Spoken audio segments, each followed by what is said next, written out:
It's February 21st, and the strange side of history awaits.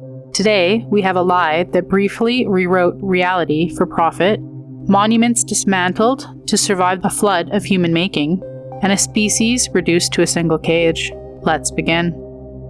On February 21st, 1814, a man in a brilliant red uniform stepped onto the shores of Dover, carrying the news that would shake Britain to its core. He claimed that Napoleon Bonaparte was dead, killed by the Cossacks, and that the Bourbon monarchy had been restored. The war was over. Peace had arrived. The man, later identified as Captain Random de Beringer, wasted no time. Messages were sent towards London. He stopped at inns, repeating the story. Soon, other supposed French officers appeared in the city, celebrating the emperor's death. The rumors spread like wildfire, and the London markets erupted.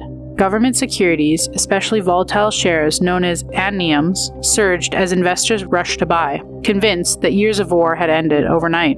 But behind the scenes, a syndicate of speculators had already been positioning themselves. Among them, naval hero and Member of Parliament Thomas Crocan, the 10th Earl of Dunalide. As prices soared, they quietly sold more than £1.1 million in government stock, cashing out at its peak. By afternoon, the truth emerged. Napoleon was very much alive. The entire story had been fabricated. Panic replaced celebration. Prices collapsed just as quickly as they had risen, and an investigation followed.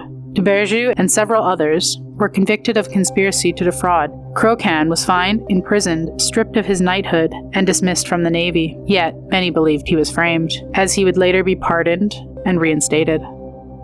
Was this a brilliant act of deception, or a convenient scapegoat for one of history's earliest financial manipulations? On February 21st, 1960, deep in southern Egypt, stood the ancient temples of Simbel, carved more than 3,000 years earlier for Ramesses II. 4 colossal stone statues stared across the Nile, unmoving and eternal, but eternity was about to drown. The construction of the Aswan High Dam would create Lake Nasser, a vast reservoir that would slowly swallow the temples whole.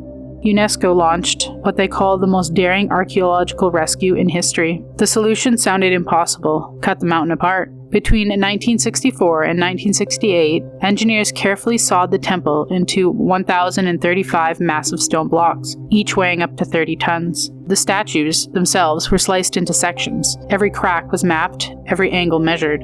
The pieces were lifted and transported 65 meters higher and 200 meters back, then reassembled on top of an artificial hill like a colossal sacred puzzle. It cost nearly $40 million, and it had to be perfect, because twice a year, on February 22nd and October 22nd, the sunlight traveled deep into the temple's inner chamber, illuminating the statues inside in a precise alignment. When the light returned, it struck exactly where it had for millennia. The temple had moved, and the mountains had to be cut apart, but the sun still landed where it intended. On February 21st, 1933, a strip of shadow moved through the Tasmanian valley and walked straight into history. The animal was the thylacine, better known as the Tasmanian tiger. Hunted for decades and blamed for livestock deaths, it was driven to the edge of extinction. That day, a trapper named Elias Churchill captured what would become known as the last living member of the species. The animal was sent to the Hobart's Bulmeri Zoo, and it was placed inside a small concrete enclosure. Then came the final night on September 7th, 1936. Locked out of his shelter, the last thylacine is believed to have died of exposure in freezing temperatures. The International Union of Conservation and Nature would eventually declare it extinct, and yet sightings still never stopped.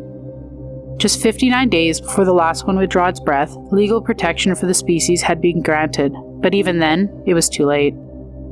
Another day, another strange bite from history. Like, comment, and subscribe. Your next eerie dose is just a day away.